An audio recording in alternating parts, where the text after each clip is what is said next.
Hello, good morning, good afternoon, good evening, ladies and gentlemen. Welcome to my channel guys. എന്തൊക്കെയുണ്ട്? സുഖമായിരിക്കുന്നു പ്രതീക്ഷിക്കുന്നു. Actually ഈ video ഞാൻ ഫേസ്ബുക്കിന്റെ അകത്തും കൂടി അപ്ലോഡ് ചെയ്യാൻ വേണ്ടിയിട്ട് എടുക്കുന്ന ഒരു വീഡിയോ ആണ്. കാരണം അതിൻ്റെ അകത്ത് കുറെ കിഴങ്ങന്മാരുണ്ട്. കിഴങ്ങന്മാരെന്നൊക്കെ പറഞ്ഞു കഴിഞ്ഞാൽ എന്റെ പൊന്നോ, വല്ലാത്ത വല്ലാത്ത വല്ലാത്ത ജാതി കിഴങ്ങന്മാര്, മണ്ട ശിരോമണികള്. അവര് എന്റെ ഈ വീഡിയോ കാണണം. ഇതിൻ്റെ അകത്ത് ഞാൻ പറയുന്ന കാര്യങ്ങൾ ജസ്റ്റ് ഒന്ന് അവര് കേൾക്കണം. ഫേസ്ബുക്കിന്റെ അകത്ത് മാത്രമല്ല കേട്ടോ, ഇൻസ്റ്റാഗ്രാമിന്റെ അകത്തും യൂട്യൂബിന്റെ അകത്തും ഒക്കെ ഒബ്വിയസ്ലി അത്തരത്തിലുള്ള കുറെ കിഴങ്ങന്മാര്, വേട്ടാവളിയന്മാരുണ്ട്. അത്തരത്തിലുള്ള കുറെ വേട്ടാവളിയന്മാർ ഈ വീഡിയോന്റെ താഴെ വന്നിട്ട് കുറെ ഗൂണ കമന്റ് ഇടാൻ സാധ്യതയുണ്ട്. ഹാപ്പി അങ്ങോട്ടും ഇങ്ങോട്ടും മാറി എറിയാനുള്ള സാധ്യതയുണ്ട്. സോ അവരും ഈ വീഡിയോ കാണട്ടെ, കേൾക്കട്ടെ.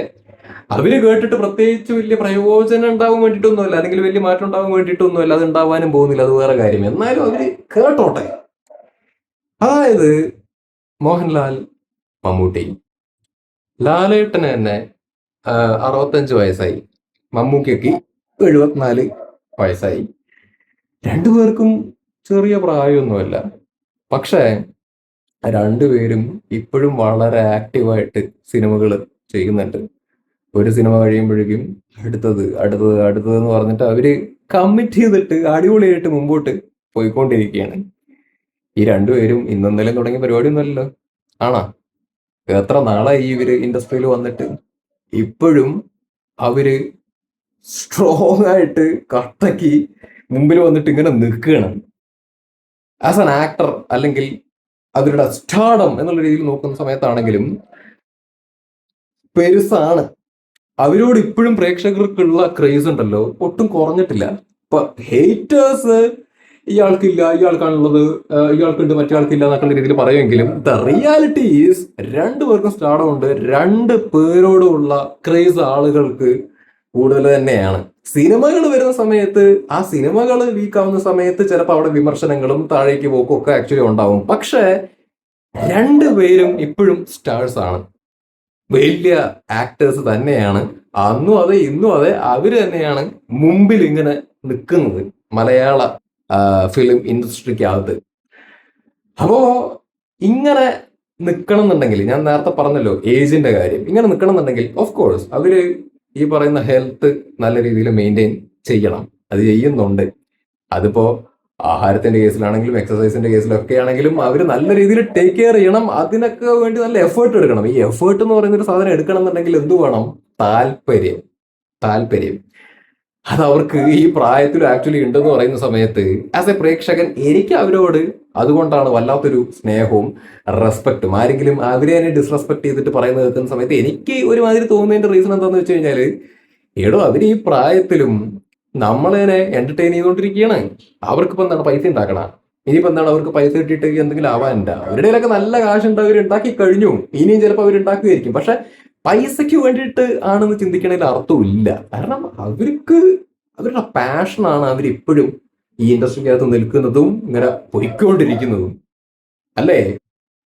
സത്യസന്ധമായി പറയുകയാണെങ്കിൽ ഹേറ്റേഴ്സ് ചിലപ്പോൾ അത് മേക്കപ്പ് മറ്റതും മറിച്ചതെന്നൊക്കെ രണ്ടുപേരുടെ കേസിലും പറയുകയായിരിക്കും. പക്ഷെ എടോ, അവരെ കണ്ടു കഴിഞ്ഞാൽ ഇപ്പോ ആ പ്രായം ആക്ച്വലി പറയൂ, സീരിയസ്ലി പറയൂ.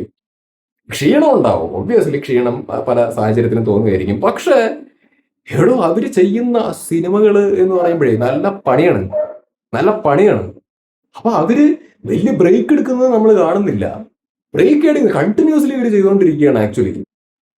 അപ്പൊ ഓഫ് കോഴ്സ് ഈ പ്രായത്തിലും ഇവരെക്കാട്ടിലും മേലെ പ്രായമുള്ള ആൾക്കാരും ഒക്കെ, ഇപ്പൊ സിനിമ ആയതുകൊണ്ട് ഞാൻ ഇവരുടെ ഉദാഹരണം പറഞ്ഞു എന്ന് മാത്രം. ഇപ്പൊ സിനിമ അല്ലാതെ നോക്കുകയാണെങ്കിൽ നമ്മുടെ നാട്ടിൽ എടുത്ത് നോക്കുകയാണെങ്കിൽ ഇതിലും വലിയ പ്രായമുള്ള ആൾക്കാർ ഇപ്പോഴും വളരെ ശരീരം മെയിൻറ്റെയിൻ ചെയ്യുന്ന, അല്ലെങ്കിൽ പണിയെടുക്കുന്ന ആൾക്കാരുണ്ടാവും. ഞാൻ സിനിമയുടെ കേസിൽ ഇവരെ എക്സാമ്പിൾ പറഞ്ഞു എന്ന് മാത്രം. അപ്പൊ ഞാൻ പറഞ്ഞു വന്ന വിഷയം എന്താന്ന് വെച്ച് കഴിഞ്ഞാൽ, ഏടോ ഈ ഫേസ്ബുക്കിന്റെ അകത്ത് കുറെ തെണ്ടി നായിന്റെ മക്കള് ഇവര് ഏജ് ഷെയിം ചെയ്യുന്നു. ഏജ് ഷെയിം നാണം ഉണ്ടാണ് നീ ചോദിക്കാനുള്ളത് ഈ ചെയ്യുന്ന ആളുകളോട്.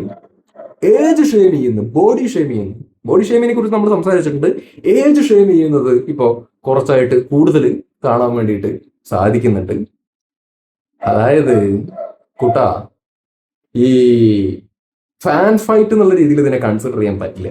ഫാൻ ഫൈറ്റിനെ കുറിച്ചിട്ടൊക്കെ നമ്മൾ പലപ്പോഴും വീഡിയോ ചെയ്തിട്ടുണ്ട്. ഇതൊന്നും ഒരു ഫാൻ ഫൈറ്റ് അല്ല, ഇത് അതുക്ക് മേലെയാണ് പോയിക്കൊണ്ടിരിക്കുന്നത്. Heavy extreme level bloody toxicity എന്ന് പറയുന്ന വാക്കിനപ്പുറത്തുമല്ല വാക്ക് ഉണ്ടെന്നുണ്ടെങ്കിൽ ആ വാക്ക് വേണം ഇപ്പൊ ഇവർ ചെയ്തുകൊണ്ടിരിക്കുന്ന പ്രവൃത്തിയെ കുറിച്ചിട്ടൊക്കെ പറയുമ്പോൾ പറയാൻ. ഒരുമാതിരി വെറുപ്പാണ്, അങ്ങോട്ടും ഇങ്ങോട്ടും ഒക്കെ ഒരു വെറുപ്പാണ് ആക്ച്വലി കാണിച്ചുകൊണ്ടിരിക്കുന്നത്.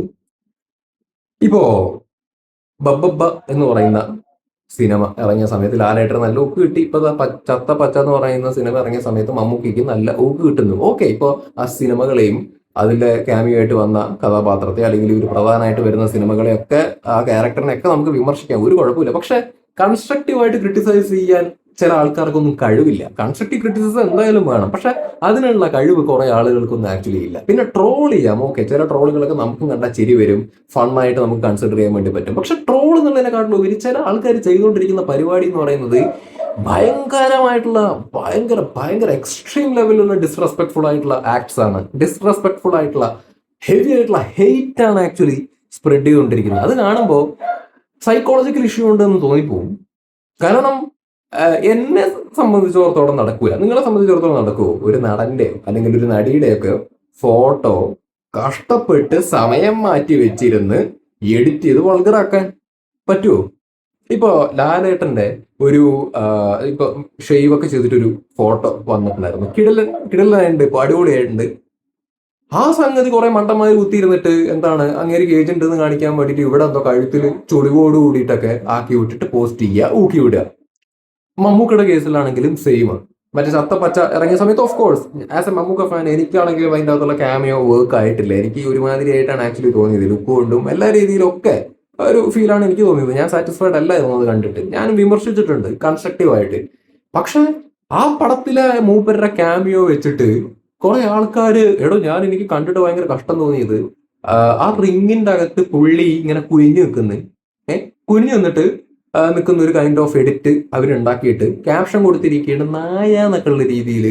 ഇങ്ങനെയൊക്കെയുള്ള രീതിയിൽ ഇവർക്ക് ചെയ്യാൻ പറ്റുന്നുണ്ട് എന്നുണ്ടെന്നുണ്ടെങ്കിൽ അവരെ ജസ്റ്റ് ഒരു ഫാൻ ഫൈറ്റ് ചെയ്യുന്ന ആൾക്കാരായിട്ടോ അല്ലെങ്കിൽ ജസ്റ്റ് ഒരു ഫണ്ടിന് വേണ്ടിയിട്ട് ട്രോൾ ചെയ്യുന്ന ആളുകളായിട്ടോ കൺസിഡർ ചെയ്യാൻ വേണ്ടിയിട്ട് പറ്റുമോ?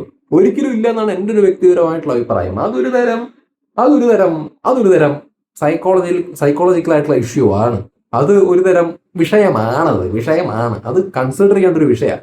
ഇത് പെട്ടെന്ന് ഇപ്പൊ കുറെ ആൾക്കാർക്ക് ഇത്തരത്തിലുള്ള പരിപാടികൾ കാണുന്ന സമയത്ത് സില്ലി ആയിട്ടൊക്കെ തോന്നുമായിരിക്കും. ഞാനിത് പറയുമ്പോഴും ചിലപ്പോൾ സില്ലി ആയിട്ട് തോന്നുമായിരിക്കും. പക്ഷെ ഇത് സില്ലി അല്ല, ഇത് ഒരാളുടെ പേഴ്സണാലിറ്റിയാണ് കാണിക്കുന്നത്, അല്ലെങ്കിൽ ഒരാളുടെ പ്രവൃത്തിയിൽ നിന്ന് അയാളുടെ ഒരു ഒരു മനോഭാവമാണ് ആക്ച്വലി കാണിക്കുന്നത്.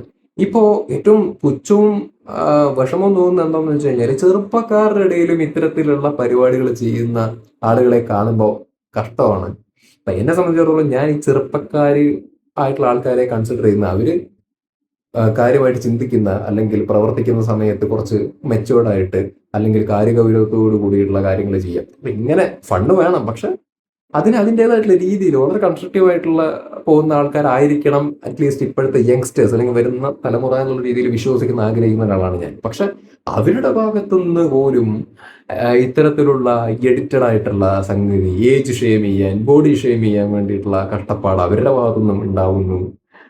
ഇത് പെട്ടെന്ന് നോക്കുമ്പോൾ ഫാൻ ഫൈറ്റ് ആയിട്ട് തോന്നും, പക്ഷെ അതല്ല.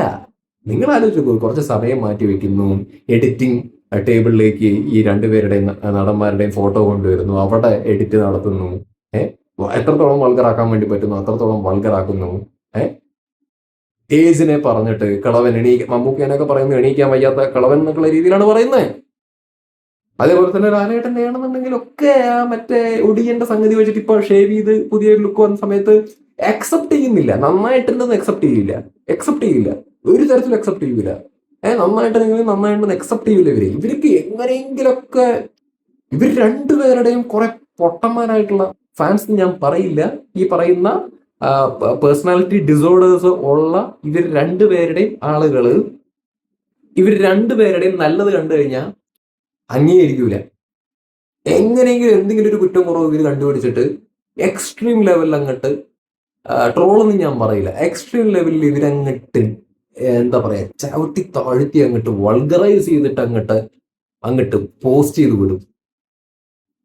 ഒന്നല്ലെങ്കിലും ഞാൻ ചിന്തിക്കുന്ന ഇത്രയേ ഉള്ളൂ, പൈസയ്ക്ക് വേണ്ടിയിട്ടാണോ അതൊക്കെ ചെയ്യുന്നത്? പൈസയ്ക്ക് വേണ്ടിയിട്ടാണെന്നുണ്ടെങ്കിൽ ഇതിലും ഭേദം തീട്ടം നിന്ന് ജീവിക്കുന്നതാണ്. ഇനി ഈ രണ്ടുപേരോടും പ്രത്യേകിച്ച് ആളുകൾക്ക് ഒരു ഹെയ്റ്റ് തോന്നാൻ മാത്രം കാരണങ്ങളൊന്നുമില്ല. കാരണം ഇവരാരും നമ്മളെ ആരെയും ഉപദ്രവിച്ചിട്ടൊന്നുമില്ല. ഏ പിന്നെ ഇവരുടെ സിനിമകൾ ചിലപ്പോൾ നമുക്ക് ഇഷ്ടപ്പെടാതെ വരും. അത് നമുക്ക് വേണമെങ്കിൽ എന്താ പറയുക, 4 വിമർശനം അങ്ങോട്ട് നടത്തി വേണമെങ്കിൽ 2 ട്രോളും ചെയ്തിട്ട് അങ്ങോട്ട് വിടാൻ വേണ്ടി പറ്റുന്ന പരിപാടിയേ ഉള്ളൂ. പക്ഷെ അതുക്കും മേലെ പോയിട്ട് ആൾക്കാർ ഇതിൻ്റെ അകത്ത് ഹെയ്റ്റ് എന്നുള്ള രീതിയിൽ ഭയങ്കര വെറുപ്പ് സ്പ്രെഡ് ചെയ്യുക എന്നുള്ള ലെവലിലേക്ക് വരുമ്പോൾ അത് ഒരു ഡിസോർഡറാണ്. അവരുടെ ചുറ്റുമുള്ള ആളുകൾ പോലും സേഫ് ആയിരിക്കില്ല എന്നാണ് എൻ്റെ ഒരു വ്യക്തിപരമായിട്ടുള്ള അഭിപ്രായം. കാരണം എന്തിനും നെഗറ്റീവായിട്ട് മാത്രം കാണുക, അല്ലെങ്കിൽ നെഗറ്റീവ് മാത്രം പറയുക, പൈസയ്ക്ക് വേണ്ടിയിട്ട് എത്ര വൾഗാരിറ്റി വേണമെങ്കിലും കാണിക്കുക എന്ന് പറയുന്ന ലെവലിൽ ചിന്തിക്കുന്ന ആളുകളാണ് ഇത്തരത്തിലുള്ള ആളുകൾ എന്നാണ് എനിക്ക് പലപ്പോഴും തോന്നിയിട്ടുള്ളത്. മറ്റേ പരിപാടി ഈ പെണ്ണുങ്ങൾ ഉരിയുന്നതും അല്ലെങ്കിൽ എന്താണ് ചെരിയുന്നതും ഇതൊക്കെ സ്ക്രീൻഷോട്ടൊക്കെ ചെയ്തിട്ട് സൂം ചെയ്ത പരിപാടിയൊക്കെ കാണിക്കുന്ന കുറേ കാമപ്രാന്തന്മാരുണ്ട്. അവർ ചെയ്യുന്ന അതേ പരിപാടിയൊക്കെ തന്നെയാണ് ഈ ദണ്ഡികൾ ഇരുന്നിട്ട് ചെയ്തുകൊണ്ടിരിക്കുന്നതെന്നാണ് എനിക്ക് പലപ്പോഴും തോന്നിയിട്ടുള്ളത്.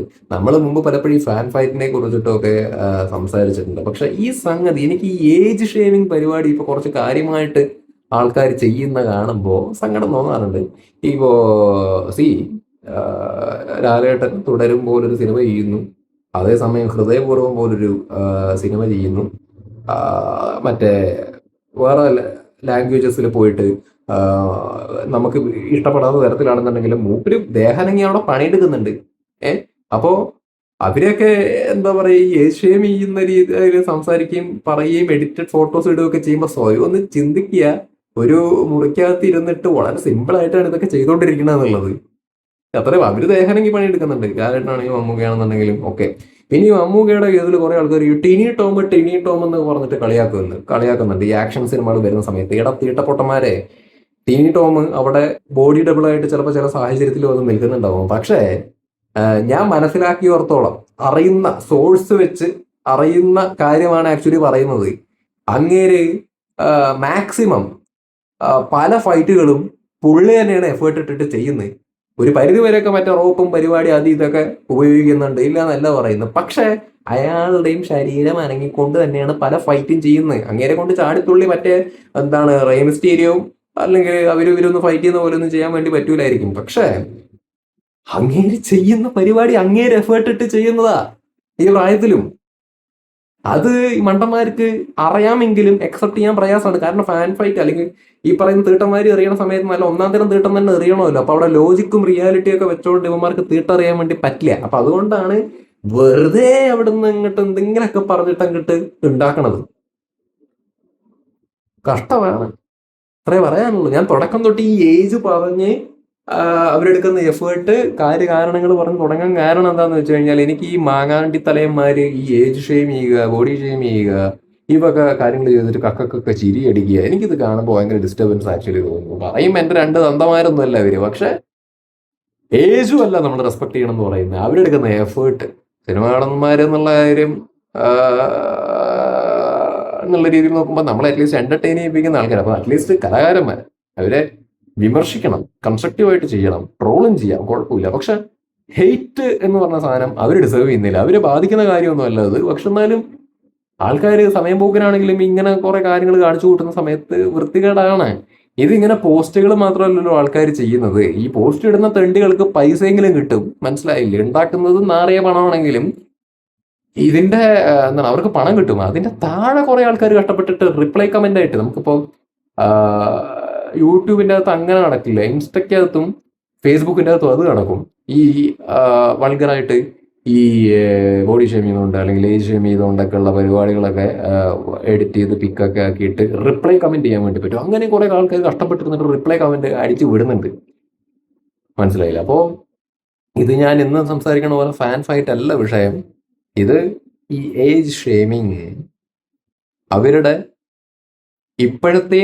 ഇപ്പോഴും അവര് ഇത്രയും ഉയർന്ന നിലയിൽ നിൽക്കുന്നു എന്നുള്ളൊരു റിയാലിറ്റി അവിടെ ഇരിക്കുമ്പോൾ, അവരിപ്പോഴും സിനിമയിൽ വളരെ ആക്റ്റീവായിട്ട് നിൽക്കുന്നു എന്നുള്ളൊരു സാഹചര്യം ഇരിക്കുമ്പോൾ, ദേഹാനെങ്കിൽ പണിയെടുക്കുന്ന ആൾക്കാരാണ് അവര് എന്നുള്ള രീതിയിലും കൂടി ഇരിക്കുമ്പോൾ, അവര് ഇത്തരത്തിലുള്ള കൈൻഡ് ഓഫ് ഏജ് ഷെയിമിങ് എന്നുള്ള രീതിയിൽ ആൾക്കാർ ചെയ്യുന്ന കാണുമ്പോൾ ആ ചെയ്യുന്ന ആൾക്കാരോടാണ് ഒരു കുറ്റം തോന്നുന്നത്. ഇനി ചത്തപ്പറ്റുള്ള കാര്യം പറയുകയാണെങ്കിൽ അതിൻ്റെ അകത്ത് ശരിയാണ്, നന്നായിട്ടില്ല. മമ്മൂക്കയെ ഞാൻ പറയില്ല. പക്ഷെ ആ സിനിമയ്ക്കകത്ത് എല്ലാം അടിപൊളിയായിരുന്നു. ഞാൻ കൺസ്ട്രക്റ്റീവ് ആയിട്ടാണ് പറയണേ. ആ സിനിമയ്ക്കകത്ത് എല്ലാം അടിപൊളിയായിരുന്നു. മേക്കിംഗ് ആണെങ്കിലും ബാക്കിയുള്ള ആൾക്കാരുടെ മേക്ക് ഓവേഴ്സ് ആണെങ്കിലും ഒക്കെ അടിപൊളിയായിരുന്നു. എല്ലാവരും നല്ല രീതിയിൽ പ്രസന്റ് ചെയ്തു. അപ്പൊ നമ്മളെന്താ വിചാരിക്കണേ, എല്ലാവരെയും ഗംഭീരമായിട്ടാണ് പ്രസന്റ് ചെയ്തിരിക്കണേ. അവരെ തന്നെ നല്ല സ്റ്റൈലായിട്ട് കോസ്റ്റ്യൂമിലാണെങ്കിൽ എല്ലാ ഇതിലാണ് പ്രസന്റ് ചെയ്തിരിക്കണം. അപ്പല്ല മമ്മൂക്ക വന്നിട്ട് ഭയങ്കരമായിട്ട് ഫൈറ്റ് ചെയ്യണമെന്നൊന്നും നമ്മൾ ആഗ്രഹിച്ചിട്ടില്ല, അതൊന്നും പ്രതീക്ഷിച്ചിട്ടുമില്ല. പക്ഷെ അറ്റ്ലീസ്റ്റ് അങ്ങേരെ പ്രസന്റ് ചെയ്യുന്ന കാര്യത്തിൽ അടിപൊളിയായിരിക്കും എന്നുള്ളത് വിചാരിച്ചു. പക്ഷെ എന്തോ ബാക്കിയുള്ളവരെയൊക്കെ നന്നായി പ്രസന്റ് ചെയ്തിട്ട് ഈ ചെങ്ങാതീനെ എന്തുകൊണ്ട് ഇങ്ങനെ പ്രസന്റ് ചെയ്തു എന്നുള്ള കാര്യത്തിൽ വിഷമം ആക്ച്വലി ഉണ്ടായിരുന്നു. കാരണം ഇതിലും നന്നായിട്ട് പ്രസന്റ് ചെയ്യായിരുന്നു. ഒരു ബുള്ളറ്റ്, ബ്ലാക്ക് ജാക്കറ്റ്, ആ തൊലിഞ്ഞ മുടി വേണ്ടായിരുന്നു. ഏഹ് ആ കെട്ടായിക്കോട്ടെ, മുടിയില്ലാതെ കെട്ടുണ്ടെങ്കിലും കുഴപ്പമൊന്നുമില്ല. ആ ഒരു നല്ലൊരു കോസ്റ്റ്യൂം, നല്ലൊരു ജാക്കറ്റ് കൊടുത്തു. ഇത് ആദ്യമായിട്ടാണ് മമ്മൂക്കനെ ക്യാമിയോ ആയിട്ട് അല്ലെങ്കിൽ സിനിമയ്ക്കകത്ത് ഒരു തൊലിഞ്ഞ കോസ്റ്റ്യൂമിലൊക്കെ കാണുന്നത്. അപ്പൊ അങ്ങനെ കണ്ടപ്പോൾ അങ്ങനെ അല്ലല്ലോ പുള്ളിനെ പ്രസന്റ് ചെയ്യേണ്ടതെന്ന് എനിക്ക് ആക്ച്വലി തോന്നിപ്പോയി. അപ്പോ ഇതിലാണ് ഇപ്പോൾ ട്രോൾ ആക്ച്വലി ലേറ്റസ്റ്റ് മമ്മൂക്കയ്ക്ക് എഗെയിൻസ്റ്റ് ആയിട്ട് വന്നുകൊണ്ടിരിക്കുന്നത്. അതിനുശേഷം ലാലേട്ടന്റെ മറ്റേ മീശ, താടി ഷേവ് ചെയ്ത് മീശ മാത്രം വെച്ച സാധനം വന്ന സമയത്ത് ആൾക്കാർ മറ്റേ താടിയും ചുളിച്ചുകൊണ്ടുള്ള ഇവിടെ ചുളിവ് വരുന്ന രീതിയിലുള്ള എഡിറ്റ് ചെയ്തിട്ട് ആൾക്കാർ ഉണ്ടാക്കിയിട്ട് അവിടെ കുറെ ഷെയിം ചെയ്യാൻ വേണ്ടിയിട്ട് തുടങ്ങി. അങ്ങനെ കുറെ പരിപാടികൾ നടക്കണം. ഇപ്പൊ മറ്റേ ഭീഷ്മപർവത്തിന്റെ അകത്തൊക്കെ അമൽ നീരത് മമ്മൂക്കിനെ എങ്ങനെ പ്രസന്റ് ചെയ്ത ഫൈറ്റില് നല്ല സ്റ്റൈലും ഫൈറ്റ് ആയിരുന്നില്ലേ അത്? ആ മ്യൂസിക്കും കൂടി ഇട്ട് കൊടുത്തിട്ട് മറ്റേ മമ്മൂക്ക അവിടെ നിന്ന് മറ്റേ നാലുപേരായിട്ട് നടന്നു വരുന്ന സീനിൽ തന്നെ എന്തൊരു പവറായിരുന്നു. വന്നു കഴിഞ്ഞിട്ട് ഫൈറ്റ് ആണെന്നുണ്ടെങ്കിലും എന്താണ് നല്ല സ്റ്റൈലായിട്ട് എടുത്തു. അമൽ നീരത് അടിപൊളിയായിട്ട് പ്രസന്റ് ചെയ്തു മമ്മൂക്കിനെ ഭീഷ്മപർവത്തിന്റെ അകത്ത്, ആ ഫൈറ്റ് സീക്വൻസിന്റെ അകത്തൊക്കെ. അപ്പോ ശരിക്കും പറഞ്ഞു കഴിഞ്ഞാല് വിചാരിച്ചാൽ അങ്ങനെയൊക്കെ പ്രസന്റ് ചെയ്യാൻ വേണ്ടിയിട്ട് പറ്റും. ഐ മീൻ ഈ ചത്തപ്പച്ചയുടെ കേസിലേക്ക് വരുമ്പോൾ ഫൈറ്റ് വേണമെന്നല്ല, പക്ഷെ കോസ്റ്റ്യൂമിന്റെ കേസിലെങ്കിലും വളരെ സിമ്പിൾ, മമ്മൂക്കേനൊക്കെ ശരിക്കും പറഞ്ഞാൽ വളരെ സിമ്പിളായിട്ട് ഗെറ്റപ്പ് റെഡി ആക്കി കൊടുക്കാൻ വേണ്ടി പറ്റും. ഗംഭീര സ്റ്റൈലിഷ് ആയിട്ട് പുള്ളിനെയൊക്കെ കൊണ്ടുവരാൻ വേണ്ടി പറ്റും. പക്ഷെ അത് മിസ്സായി പോയി പുള്ളിയുടെ കേസിൽ ആ സിനിമയ്ക്കകത്ത്. അതിൻ്റെ അകത്ത് അയാളെ കൊല്ലാക്കൊല ചെയ്യേണ്ട കാര്യമൊന്നുമില്ല. ഇത്ര നാള് നല്ലത് തന്നു, ഒന്ന് വാളിപ്പോയി, അത്രയേ ഉള്ളൂ. ലാലേട്ടന്റെ കേസിലാണെന്നുണ്ടെങ്കിലും ശരി, ഞാൻ ലാലേട്ടനെ ആണെങ്കിലും പല തൊലിഞ്ഞ പടങ്ങളുടെ ഭാഗമാവുന്ന സമയത്ത് ഞാൻ പുള്ളിനെ വിമർശിച്ചിട്ടൊക്കെ ഉണ്ട്. എന്തിനാ എങ്ങനെ ഭാഗമാവുന്ന എങ്ങനത്തെ. ഇപ്പൊ ലാസ്റ്റ് ഒരു കന്നഡ പടത്തിന്റെ ഭാഗമായിട്ട് ഒരു വന്നില്ലേ, വൃഷഭ പറഞ്ഞിട്ടുണ്ടായിരുന്നു, ഞാൻ ക്രിട്ടിസൈസ് ചെയ്തിട്ടുണ്ടായിരുന്നു. പക്ഷെ നമ്മൾ സ്നേഹത്തോട് കൂടിയിട്ടുള്ള വളരെ കൺസ്ട്രക്റ്റീവ് ആയിട്ടുള്ള ക്രിറ്റിസിസം ആൻഡ് എന്തുകൊണ്ട് ക്രിട്ടിസൈസ് ചെയ്യുന്നു എന്നുള്ള റീസൺസ് വളരെ കൃത്യമായിട്ട് പറഞ്ഞുകൊണ്ടാണ് നമ്മൾ ചെയ്യുന്നത്. അല്ലാതെ ഒരിക്കലും നമ്മൾ പുള്ളിയുടെ താടി വന്നില്ല, അല്ലെങ്കിൽ കഴുത്തിൽ ചുളിവ്, അല്ലെങ്കിൽ മറ്റത് മറച്ചതൊന്നും പറഞ്ഞുകൊണ്ടല്ല നമ്മൾ ഈ പണി ഒപ്പിക്കാറുള്ളത്. ഒരു മര്യാദ, നമുക്കൊരു പേഴ്സണാലിറ്റി ഉണ്ട്. And that personality should have some quality. ആ ക്വാളിറ്റി കാണിക്കണം. അല്ലാതെ ആ ക്വാളിറ്റി കാണിക്കാതെ എന്താ പറയുക, ഈ അപ്പി സ്വഭാവം കാണിക്കണമെന്നുണ്ടെന്നുണ്ടെങ്കിൽ എന്താ പറയുക, ചിന്താഗതിയുടെ പ്രശ്നമാണത്.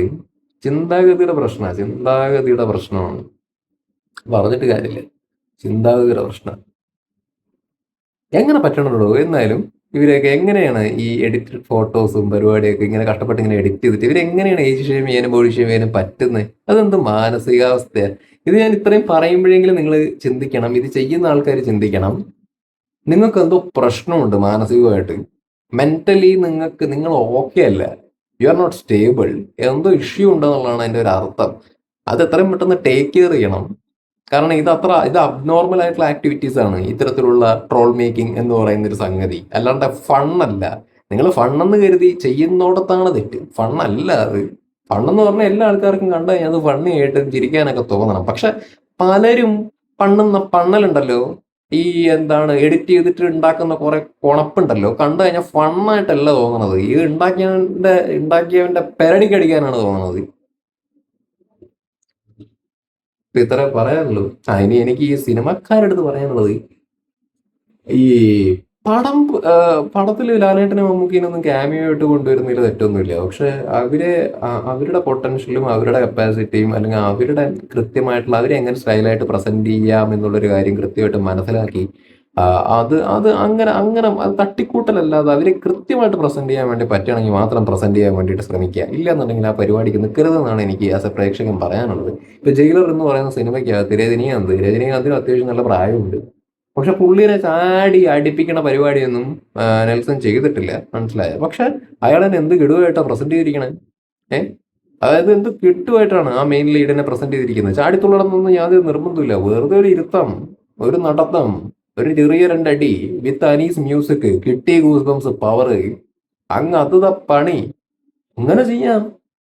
അതിൻ്റെ അകത്ത് ലാലേട്ടനെ ക്യാമിയായിട്ട് പ്രസന്റ് ചെയ്തതും കിടുവായിരുന്നു, ശിവരാജ്കുമാറിനെയും പ്രസന്റ് ചെയ്തത് കിടുവായിരുന്നു. അതാണ് അതാണ് എന്താ പറയാ, പ്രസന്റിങ് എ സ്റ്റാർ ലൈക്ക്, എന്താ പറയാ, പവർഫുൾ, എന്താ പറയുക, ഓറ എന്ന് പറയുന്നത് ഈസ് എ ഡിഫറെന്റ് തിങ്. അത് നോക്കി പണിഞ്ഞാൽ നന്നായിരിക്കും, നോക്കാതെ പണിഞ്ഞാൽ അതിങ്ങനെ ഇരിക്കും. ഇത്രേ പറയാനുള്ളൂ. അപ്പം ഇതാണ് എൻ്റെ കൺസ്ട്രക്റ്റീവ് ക്രിറ്റിസിസം. Bye bye.